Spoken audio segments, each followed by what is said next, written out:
അസ്സലാമു അലൈക്കും. വേൾഡ് ബുക്കിലേക്ക് സ്വാഗതം. റസൂലുള്ളാഹി സ്വല്ലല്ലാഹു അലൈഹി വസല്ലമ ഇപ്പോൾ താമസിക്കുന്ന അബൂ അയ്യൂബ് റളിയല്ലാഹു അൻഹുവിൻ്റെ വീടില്ലേ, ആ വീട്ടിൽ അവിടുന്ന് താമസിക്കുക എന്നതു തന്നെ ഒരു ചരിത്ര നിയോഗമാണ്.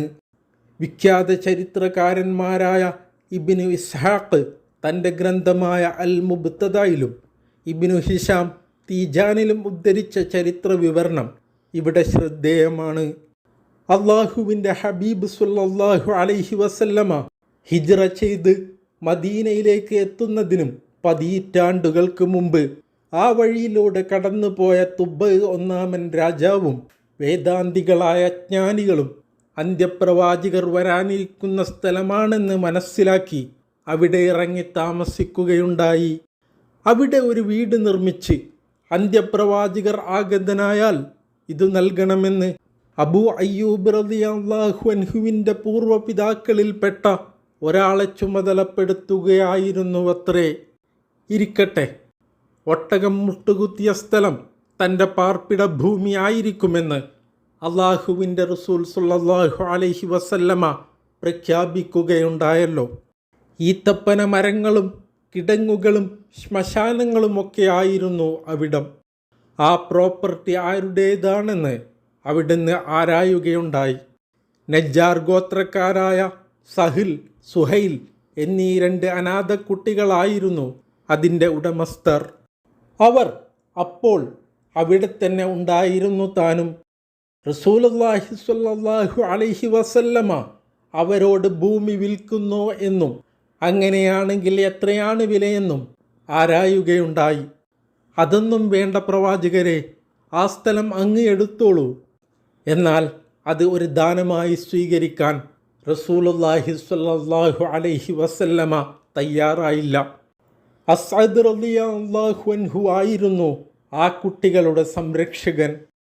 അദ്ദേഹവുമായി ബന്ധപ്പെട്ട് സ്ഥലത്തിന് ഒരു വില നിശ്ചയിച്ച് ആ ഭൂമി അവിടുന്ന് വാങ്ങുകയുണ്ടായി. അബൂബക്കർ സിദ്ദീഖ് റളിയല്ലാഹു അൻഹു ആയിരുന്നു ആ തുക നൽകിയത്. ആ സ്ഥലത്ത് ഒരു ആരാധനാലയം പണിയാൻ റസൂലുള്ളാഹി സ്വല്ലല്ലാഹു അലൈഹി വസല്ലമ തീരുമാനിച്ചു. ഹിജ്റ 1-ാം വർഷം റബീഉൽ അവ്വൽ മാസത്തിലായിരുന്നു അതിൻ്റെ ശിലാസ്ഥാപനം. ഹബീബുല്ലാഹി സ്വല്ലല്ലാഹു അലൈഹി വസല്ലമ തന്നെയാണ് അത് നിർവഹിച്ചത്.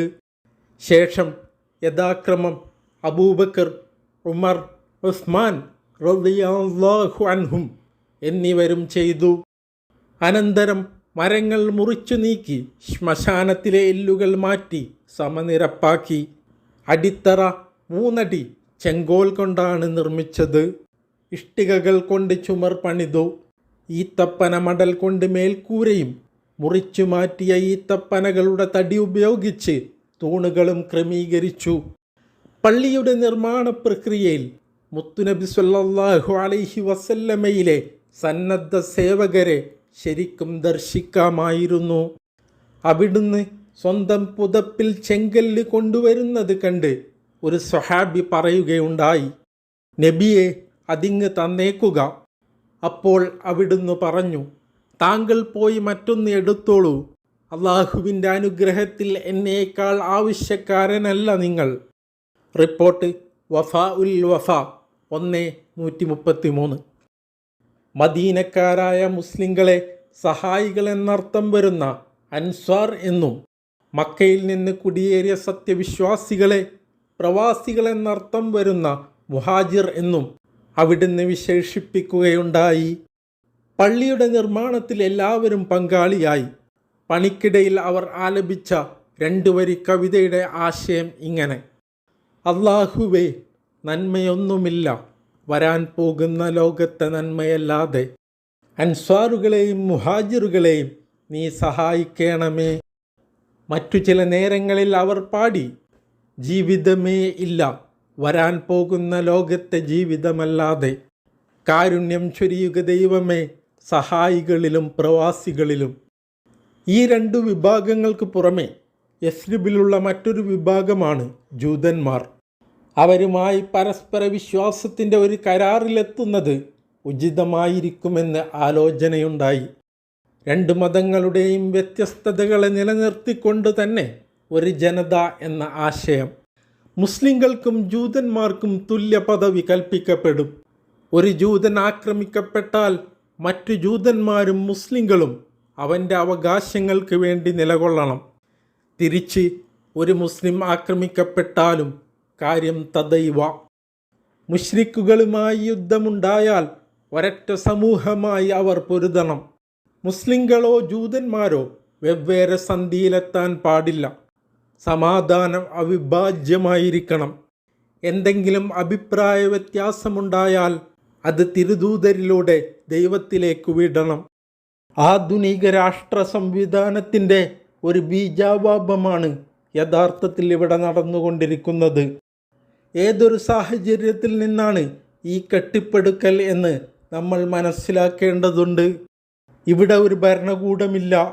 ഗോത്രീയതയിലാണ് ഇവിടെ ആളുകൾ സംഘടിച്ചിരിക്കുന്നത്. ഓരോ ഗോത്രവും സ്വതന്ത്ര ഘടകം. തന്താങ്ങളുടെ ഗോത്ര നേതാവ് പറയുന്നതായിരുന്നു അവരുടെ ഭരണഘടന.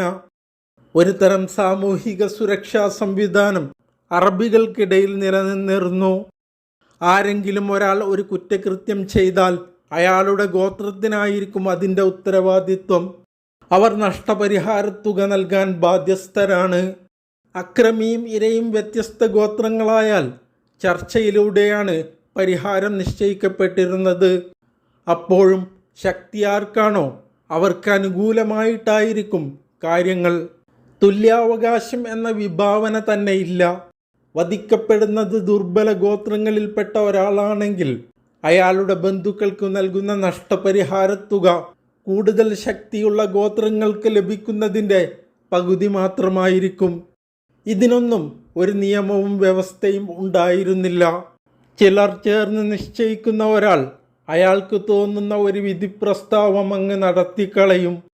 ഇവിടുത്തെ പ്രബല ഗോത്രങ്ങളായ ഔസ് ഖസറജുകൾ തമ്മിൽ വലിയ യുദ്ധങ്ങൾ തന്നെ നടന്നിട്ടുണ്ട്. ഇങ്ങനെയൊക്കെയുള്ള ഒരു സാഹചര്യത്തിലാണ് ഈ ഗോത്രങ്ങളെ റസൂലുള്ളാഹി സ്വല്ലല്ലാഹു അലൈഹി വസല്ലമ ഒരുമിപ്പിക്കുന്നത്. വിവിധ ഗോത്രങ്ങളായി നിലനിന്നിരുന്ന ജൂതരെയും ഒറ്റ സമൂഹമായി വരാൻ പോകുന്ന റസൂലുള്ളാഹി സ്വല്ലല്ലാഹു അലൈഹി വസല്ലമയുടെ മാതൃകാ രാഷ്ട്രം അഭിസംബോധന ചെയ്തു. ശേഷം മുസ്ലിങ്ങളെയും ജൂതരെയും ഒരു ജനതയായി മനോഹരമായി കോർത്തിണക്കുകയാണ് അവിടുന്ന്.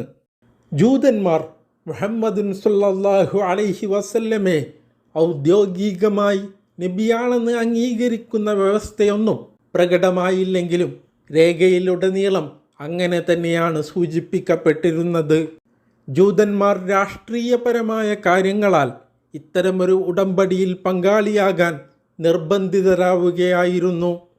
റസൂലുള്ളാഹി സ്വല്ലല്ലാഹു അലൈഹി വസല്ലമ മദീനയിൽ ഏറ്റവും സ്വാധീന ശക്തിയുള്ള വ്യക്തിയായി വളർന്നതും നാൾക്കുനാൾ അവിടുന്നിൻ്റെ അധികാരം വർദ്ധിച്ചു വരുന്നതും ജൂതരെ സമ്മർദ്ദത്തിലാക്കുകയായിരുന്നു.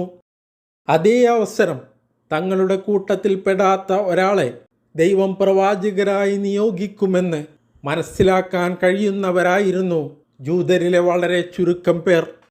തുടക്കത്തിൽ അവരുടെ സമീപനം സൗഹൃദപരമായിരുന്നെങ്കിലും അത് വെറും നാട്യം മാത്രമായിരുന്നു.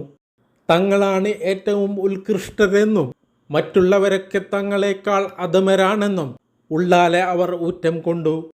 പുതിയ മതത്തോട് തങ്ങൾക്കുള്ള സന്ദേഹം മനസ്സിൽ ഒളിച്ചു വെക്കാൻ അവർ ശ്രദ്ധിച്ചപ്പോഴും പ്രവാചകത്വത്തിൽ സംശയിച്ചിരുന്ന മറ്റ് അറബ് ജനതകളോട് അത് അവർ പങ്കുവെക്കുകയും ചെയ്യുമായിരുന്നു. അപ്പോൾ എല്ലാവരും ദുആയിൽ ഉൾപ്പെടുത്തണമെന്ന അഭ്യർത്ഥനയോടെ അസ്സലാമു അലൈക്കും.